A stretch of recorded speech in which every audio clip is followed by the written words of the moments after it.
There's this question I want to ask you. Yes. Is that your hair?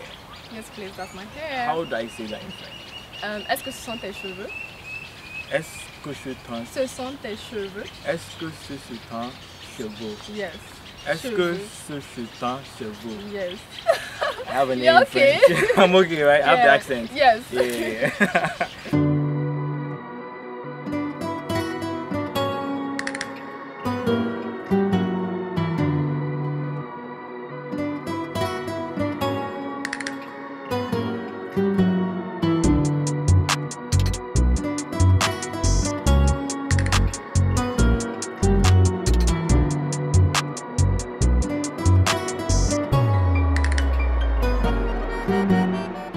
Hey guys, and welcome to a new video here on Phloshop. My name is Joseph. In today's video, I'll be doing a slight comparison between natural light photography and off-camera flash photography. Recently, I did put up a video where I used off-camera flash and showed you my process when I'm doing it. I've never really done a side-by-side comparison, so before I get into the video, let's just look on Google to get the definitions of both natural light and artificial light photography. Natural light photography is when you use the sun to illuminate your subject. So the sunlight and the atmosphere together create the colors and light intensity in an open air scene. The colors can range from warm to cold depending on the time of day. If it's an overcast day, you can have a very soft feel to your images that is flattering to almost all subjects. You can also have harsh light, which is mostly in the afternoons, and that light is very contrasty and really gives you a lot of saturation in colors, both in the background and in the subject. However, there are some people that shoot mainly with natural light and they're shooting at specific times of day. So some people are shooting at the golden hour time or the blue hour time, and that gives them a specific look that has even become a signature to them. Artificial light, on the other hand, is any light on your subject that is not the sun or something illuminated by the sun. Artificial light can be added to the existing natural light on purpose, as with a fill light. When I'm shooting with natural light, I'm mostly using the sun as my main light source, so I'm able to get a very good exposure on my subject, and the same with the background. But in today's video, where I'm going to be adding off-camera flash to it, it means that I have to underexpose a tiny bit, but it's still going to work out with the comparison I'll be doing, because in post, or when we jump onto my screen, I'll be showing you a little bit of, I'll show you the whole process actually, where I'm going to be using camera raw to re-expose the underexposed images and then finally compare them to the ones where I added the flash. So forgive me if the images from the natural light only are a tiny bit underexposed. That's not how I would normally expose when I'm doing natural light images, but just because I needed to compensate for the artificial light that I'll be adding. I mean, the camera has a good dynamic range. We'll be able to bring up information and then compare it to the images where I've added the flash. In the shooting process, whatever direction I set the model in, I try to make it stay in the same pose, use natural light to capture the frame, and then turn on my strobe to add artificial light. I'll do this a couple of times throughout the photo shoot, so enjoy the behind the scenes, and then I'll see you when I jump onto my screen to analyze the images. But before we jump onto the behind the scenes, I want to quickly just remind you guys that I have skin tone LUTs and free images that you can practice retouching on. I'm going to put a link in the description. It's on my website actually, so if you go to www.phloshop.com and go to my digital store, you'd see that I have free skin tone LUTs, I have paid skin tone LUTs, and then I have some free images that you can download and practice retouching on.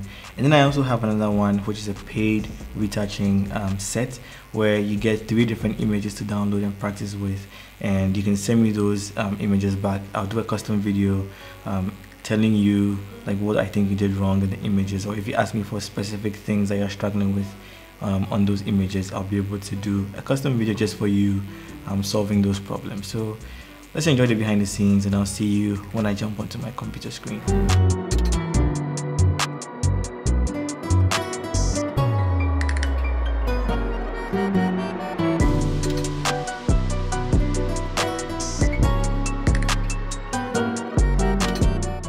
Hey guys, today I'm with Maya. Salut les amis, je me nomme Maya. Aujourd'hui, j'ai un shoot avec Phloshop et ça a été incroyable. S'il vous plaît, suivez-moi sur Instagram. Je suis modèle Maya là-bas. Likez et partagez cette vidéo s'il vous plaît. On veut beaucoup de likes. Merci. Merci. There's this question I want to ask you. Yes. Is that your hair? Yes, please, that's my hair. How do I say that in French? Est-ce que ce sont tes cheveux? Est-ce que ce sont Ce sont tes cheveux? Est-ce que ce sont cheveux? Yes. Est-ce que ce chutin chez vous? Yes. I have a name in okay? French. I'm okay, right? I have the accent. Yes. Yeah.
It was at this moment that he knew. He fucked up.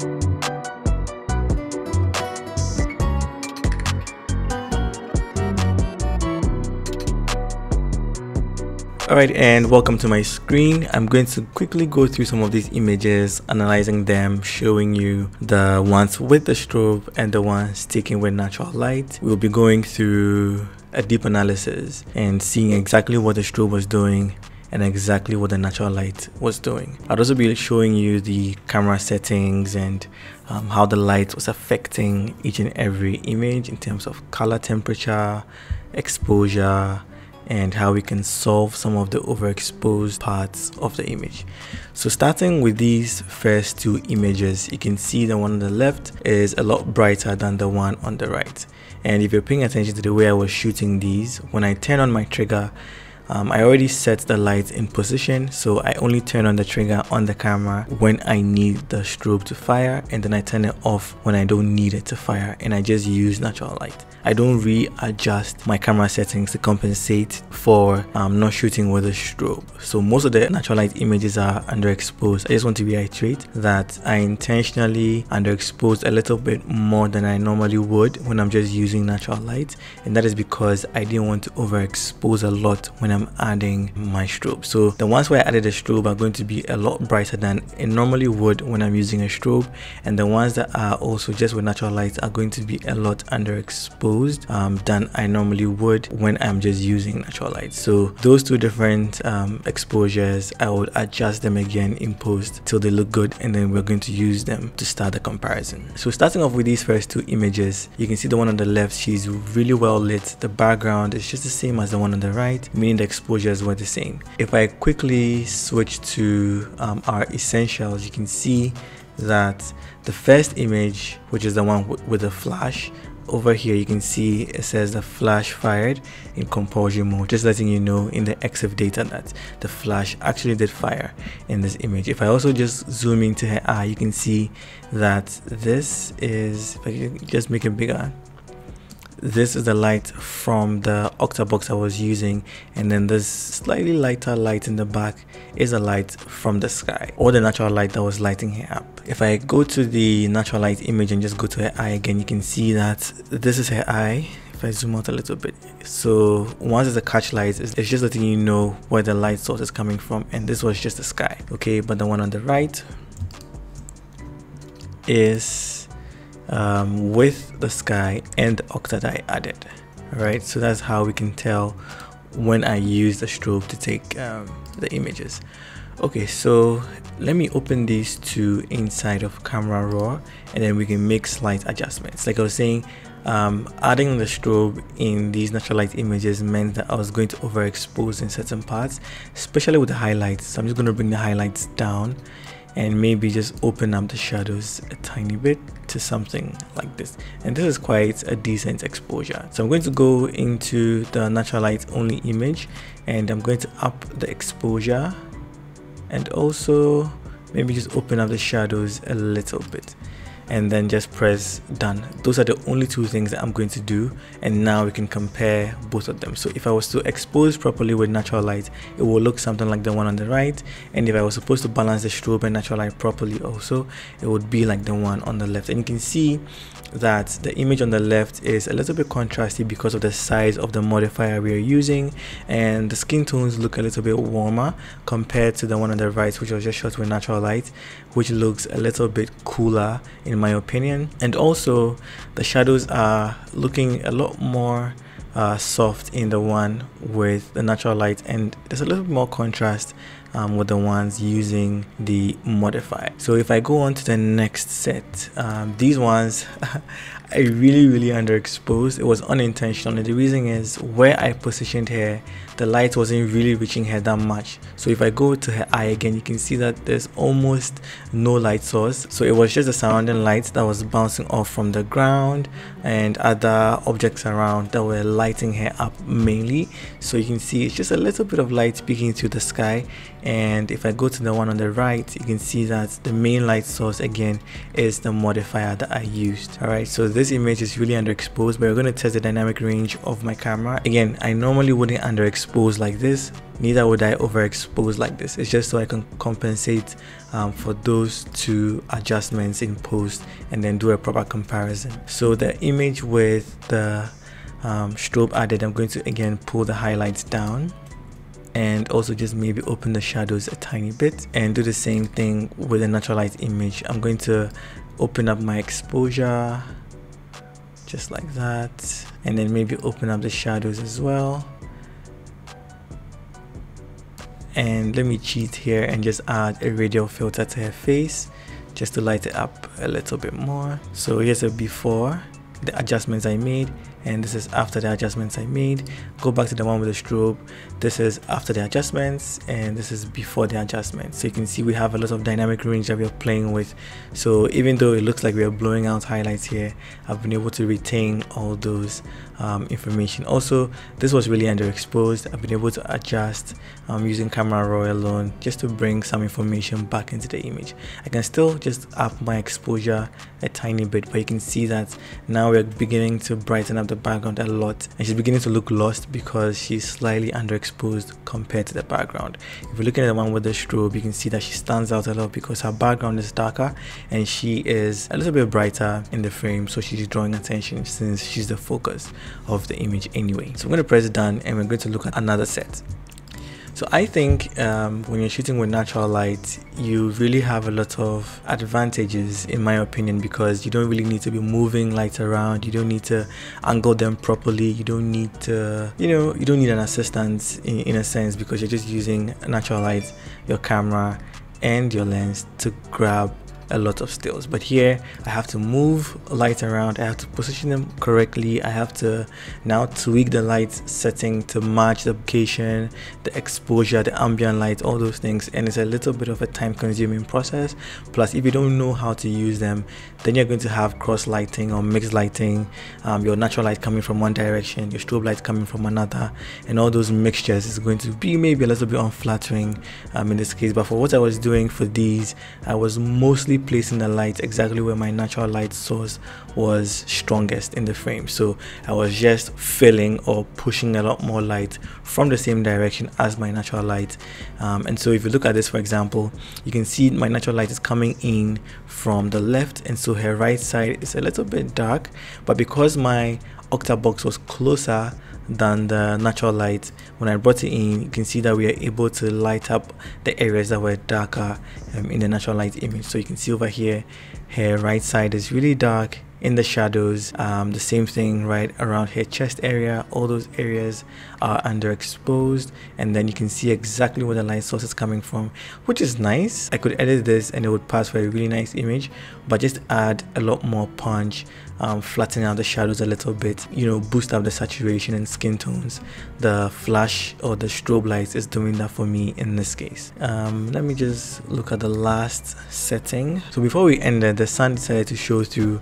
So if I just show you in her eyes again, always using the catch lights as a demo, you can see that there's a very small light source, like a hot spot in her eye. That is the sun itself, and then the broader area is from the sky.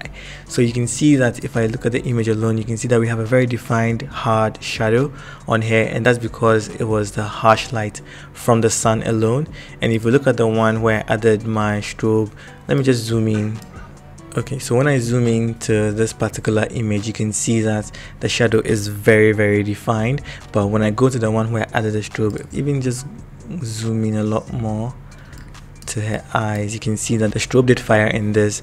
The shadow is a little defined, but it's softer when you compare it to the natural light image using the harsh direct sunlight. So you can see my strobe was in the same direction as the sun, and or like really close to the same direction, but because it's closer, in this case it's larger than the sun, it's making the lights a little bit softer. But you can see her skin tones look rich compared to the natural light image, where we have a lot of light bouncing around again. So we're surrounded by greens, so you can see that her skin tone is absorbing some of the green tint or cast, and so it's making it look a little bit more greenish. But the one with the strobe eliminates all of those colors bouncing onto her skin and just showing us a little bit more of a richer skin tone.